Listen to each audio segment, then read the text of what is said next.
Salut les gars, j'espère que vous allez bien. Bienvenue sur Awareness. Il y a certains aspects que je dois décortiquer sur la rétention séminale parce que j'ai l'impression que les gens ne comprennent pas certaines choses sur la rétention séminale, ok? Et aussi les mecs qui me demandent comment gérer son couple en rétention séminale, restez jusqu'à la fin car vous aurez la réponse dans cette vidéo. Bien, ce qu'il faut savoir en première position, c'est que la rétention séminale est graduelle, ok? C'est pas à pas, c'est étape par étape. Tu ne peux pas sauter les étapes, sinon tu vas revenir en arrière. Qu'est-ce que ça veut dire? Je prends un exemple sur moi. Lorsque je découvre la rétention séminale, je tiens tout de suite 3 mois. Pendant ces 3 mois, c'est vrai, j'ai fait beaucoup de choses. Je suis allé presque tous les jours en salle, ok? J'ai changé mon alimentation, j'ai changé ma mentalité. J'ai commencé à de plus en plus lire beaucoup de livres et je faisais beaucoup de choses, d'accord? J'ai changé mon style vestimentaire, j'ai arrêté aussi la cigarette du jour au lendemain, vous comprenez? Mais qu'est-ce qui s'est passé pendant ces 3 mois? Pendant ces 3 mois, j'avais du mal à contrôler, ok, mes pulsions sexuelles. Parce que qui dit rétention séminale dit contrôle des pulsions sexuelles. Et ce n'est pas quelque chose qui est facile. Pour une personne qui n'a jamais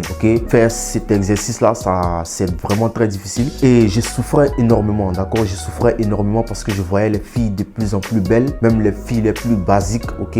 Elles m'attiraient beaucoup. Et là, j'étais vraiment dans des émotions, ok? Parfois, il m'arrivait même d'aller regarder des films X pendant 1 minute, 2 minutes. Et là, je coupe parce que j'étais déterminé à ne pas me branler, à ne pas éjaculer, tu comprends? Donc, je souffrais comme ça. Jusqu'à ce qu'un jour, je n'en pouvais plus. Et là, j'ai relapse. Et lorsque j'ai relapse, j'avais du mal à faire de la rétention séminale, même si 3 jours. 1 jour, 2 jours, je ne tenais plus. Donc, mes rétentions duraient 12 heures, 24 heures. Et là, j'avais du mal à progresser, tu comprends? Jusqu'à ce que je comprenne que la rétention est graduelle. C'est petit à petit. Si t'es le mec qui ne tient qu'une semaine en rétention, il n'y a pas de souci, ok? Tu n'es en compétition avec qui que ce soit. Si tu vois que tu ne peux pas tenir sur 1 mois en rétention, il n'y a pas de problème. Au bout de 29 jours, relapse. Tu n'as pas de souci à te faire, tu comprends? C'est étape par étape, ok? Moi, dans ma logique aujourd'hui, c'est quoi? C'est que j'ai finalement compris que tout ce qui est pornographie, ce n'est pas normal. Donc, lorsque tu comprends que la pornographie est une arme pour vous détruire, vous les hommes, alors tu comprends que ça ne vaut pas la peine de te masturber. Parce que lorsque tu regardes de la pornographie, ça te pousse à te masturber le plus, d'accord? Pourtant, lorsque tu ne regardes pas ça et que lorsque tu as des pulsions sexuelles et que tu te mets à te branler avec ta main, bah tu comprends que ça n'a aucun intérêt, ok? Tu comprends que ça n'a aucun intérêt et qu'il vaut mieux se contrôler et d'aller décharger son énergie de plus en plus en salle, dans le livre, en faisant des choses ici et là, ok? En travaillant du lundi au lundi pour te faire beaucoup plus d'argent pour pouvoir investir dans tes affaires. C'est comme ça que tu développes une mentalité de G. Parce que la rétention aussi, c'est comme tout autre domaine, ok? C'est comme la musique. Par exemple, si tu veux faire une carrière de musicien, ta première musique, ça sera de la merde. Parce que d'abord, tu dois apprendre à écrire de la chanson, tu dois apprendre à chanter, des exercices vocaux, etc. Donc tu vois, tu dois commencer tout bas pour pouvoir avoir de l'expérience et grandir et monter en puissance. Tu comprends? Ce n'est pas du jour au lendemain que tu vas avoir un single diamant ou un single d'or, même si ça peut arriver. Même si la rétention peut faire que ça peut arriver parce que la rétention, c'est la créativité à haute fréquence, tu comprends? Donc, quand tu fais de la rétention séminale, va doucement, ok? Va petit à petit et au fur et à mesure, tu augmentes tes jours, tes mois, tes semaines en rétention séminale. Et c'est comme ça qu'on devient une meilleure personne, tu comprends? Maintenant, pour répondre à la question des personnes qui souhaitent gérer leur couple en rétention séminale, je pense que c'est facile, ok? C'est très facile. Ce qui est bien avec la rétention séminale, c'est que c'est une pratique qui est flexible quand même, hein. C'est flexible parce que au bout de 3 jours de rétention, tu as de l'énergie, ok? Au bout de 2 semaines, tu as de l'énergie. Au bout d'une semaine, tu as de l'énergie, tu comprends? Donc, je pense que la fille qui est en face de toi, c'est aussi une personne qui a des facultés, ok? C'est une personne normale qui pense comme toi, qui réfléchit aussi. Donc, si tu es en face d'une bonne femme et que tu lui dises que lorsque tu relapses tout le temps, tu n'as pas assez d'énergie pour travailler 14 heures au boulot, que tu n'as pas assez d'énergie pour exploser sur le terrain de basketball ou sur le terrain de tennis, ok?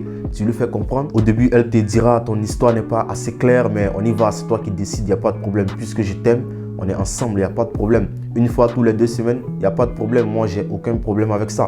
Une bonne femme te dira ça, à part si tu es avec une bombe atomique qui souhaite toujours te décharger de ton énergie, finis ta jeunesse et partir ailleurs. Tu ne peux pas accepter qu'une personne te décharge tout le temps de ton énergie et que tu ne puisses pas bien te concentrer sur tes affaires, que tu ne puisses pas être focus sur ta merde, tu comprends? Donc tu dois prendre des décisions et lui faire comprendre des choses que désormais c'est comme ça, allons-y doucement, mollo mollo. Si elle ne comprend pas ça, bah je pense que tu n'es pas en face de la bonne personne. Après, je ne te dis pas d'aller rompre ton couple, tu comprends, mais c'est par le dialogue. Essaie de parler avec elle. Si elle ne comprend pas et qu'elle n'est pas d'accord avec ce que tu dis, bah je pense que tu es en face de, je sais pas, tu dois te barrer quoi, tu comprends. Sinon, une bonne fille, une bonne dame te dira, il n'y a pas de problème, je suis d'accord avec toi parce que ça nous arrange tous. J'ai été dans une situation pareille. Ma dernière relation amoureuse n'a duré que 3 semaines parce que j'étais avec une personne qui voulait tout le temps relapse. Et moi, je lui ai dit que je n'étais pas un coq et que j'avais des objectifs, des buts à atteindre. Tio, moi, je lui ai dit la vérité et voilà, ça s'est arrêté là, tu comprends. Donc, en conclusion, la personne avec laquelle tu es, tu vas lui faire comprendre que vous allez aller désormais doucement et que c'est bénéfique pour vous tous. Mais pendant ces 2 semaines d'abstinence ou ces 1 mois d'abstinence, tu dois lui donner de l'amour, tu dois lui donner de l'intention, tu dois lui donner des paroles douces à l'oreille comme elles aiment. Bon, bref. Alors, j'espère avoir répondu avec sincérité à cette question-là de gérer son couple en rétention séminale.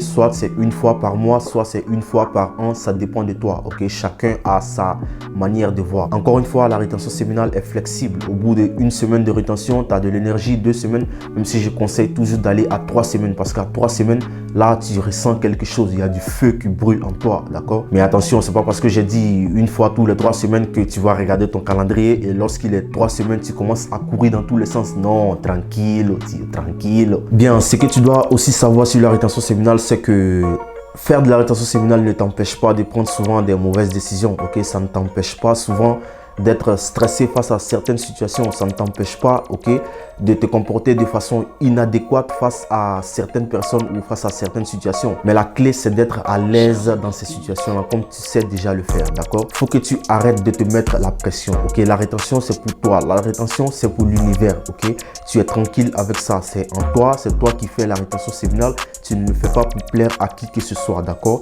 C'est ton énergie, ça t'appartient. Tu l'utilises comme tu le souhaites. Faire la rétention séminale aussi ne t'empêche pas d'échouer dans certaines situations ou de ne pas savoir te comporter de la bonne façon dans certaines situations.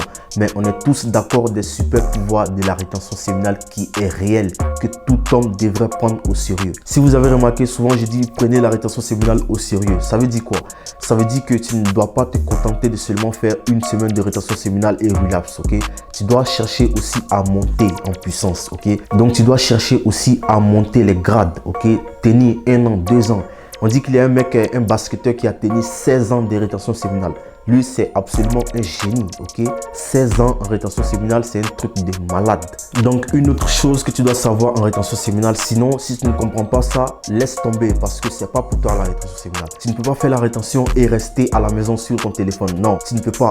C'est comme un pneu. Tu ne peux pas gonfler le pneu H24 sans vraiment rouler le pneu. Tu ne peux pas rester là à ne rien faire. Je l'ai dit dans une précédente vidéo, tu peux aller la checker. Je vais te laisser le lien quelque part ici en haut. Tu ne peux pas faire la rétention séminale et ne rien faire parce que ça va agir contre toi, C'est comme un pneu. Tu ne peux pas gonfler le pneu et ne pas utiliser le pneu pour pouvoir décharger de l'énergie, tu comprends? Donc, tu dois être constamment en train de décharger ton énergie. Tu dois être en salle constamment en train de décharger l'énergie. Tu dois toujours trouver le moyen de décharger l'énergie. C'est pourquoi la rétention séminale, ce n'est pas pour les femelles, Ce n'est pas pour les fragiles, tu comprends? Tes pieds, tes jambes sont un moyen de transport. Tu dois marcher, ta chaussure, tu l'as payée pour marcher, tu comprends? Tu ne peux pas prétendre faire la rétention séminale et rester chez toi à la maison, couché sur ton téléphone. Ce n'est pas possible. Il faut que tu trouves les moyens de décharger ton énergie à chaque fois, Si ton boss te dit qu'il y a du travail ce samedi et ce dimanche, soit ce idiot qui lève sa main pour dire qu'on va bosser ce samedi et ce dimanche. Tu comprends? Il faut que tu enchaînes les heures extra. Tu dois bosser, frérot. Tu dois être accro au travail. C'est la meilleure chose que tu puisses faire. Tu dois être accro à ton travail, tu comprends? Tu dois constamment fréquenter les salles de sport. Tu dois décharger ton énergie à chaque fois. Frérot, tu vas à une distance de 10-15 minutes et tu n'es pas assez pressé. Bah frérot, marche. Arrête de prendre le bus, le métro ou l'avion. Il faut que tu marches, tu comprends? Il faut que tu utilises tes jambes. Tes jambes sont un moyen de transport. Ta chaussure que tu as achetée, c'est pour marcher, frérot. Il faut que tu marches, tu respires de l'air frais. Apprends à marcher aussi. Il y a des mecs qui me disent qu'ils font du sport parce qu'ils marchent 30 minutes par jour. Moi, je marche peut-être 45, 1 heure, 1h30 par jour. Et ça, je ne considère pas ça comme du sport. Après aussi, chacun a sa manière de voir les choses, tu comprends? Donc, il faut que tu trouves un échappatoire pour pouvoir décharger ton énergie. Prends des formations en ligne. Il faut que tu te formes. Il faut que tu acquières de la connaissance. Maintenant, Après un mois de rétention, si tu vois que tu ne peux pas tenir, bah relapse. On est flexible ici, on est en compétition avec qui que ce soit. Donc il faut que tu t'enlèves cette pression là dans ta tête, ok? Donc voici ce que j'avais à partager avec vous dans cette vidéo. J'espère que j'ai répondu à vos questions. Donc pour faire un petit récapitulatif, la rétention séminale est flexible. Après une semaine, 2 semaines, même 3 jours de rétention, tu as de l'énergie, ok? Même s'il ne faut pas toujours rester dans sa zone de confort et qu'il faut chercher à aller de l'avant, ok? Ce que je vous conseille fortement, c'est d'arrêter de la pornographie. Une fois que vous arrêtez ça, vous allez comprendre que se masturber comme ça n'a aucun intérêt. Pour revenir sur la question comment gérer son couple en rétention séminale, c'est simple. Moi, je pense que c'est très simple, ok? C'est une conversation, c'est un dialogue. La personne qui est en face de toi, tu lui fais comprendre que tu aimerais que vous alliez doucement, petit à petit, ok? Une fois tous les mois ou une fois tous les 2 semaines, il n'y a pas de souci, ok? Si tu es en face d'une bonne personne, encore une fois, elle te dira qu'il n'y a pas de problème et que c'est une idée même qui est géniale, ok? Ça, c'est une femme consciente, une femme qui pense, et ça, c'est de ça que tu as besoin. Tu n'as pas besoin de ça, juste besoin d'une femme qui te comprend, ok? Et lorsque vous êtes en rétention, cherchez tout le temps le moyen de décharger l'énergie, ok? Soyez tout le temps en mouvement, en train de travailler, en train de bosser, vous comprenez? Et arrête aussi de te mettre à la pression, ok? Si tu penses que tu ne peux pas tenir un mois, il n'y a pas de problème, ok? Relapse et après tu pourras prochainement chercher à atteindre 1 mois, 2 mois, parce que c'est petit à petit, on a tous commencé par là, d'accord? Donc si la vidéo vous plaît, vous savez ce que vous avez à faire et prenez bien soin de vous, soyez des bosseurs, soyez des hommes de qualité, ok? Pas des hommes de quantité, vous comprenez? Donc prenez bien soin de vous et on se retrouve tout de suite dans une prochaine vidéo. Peace!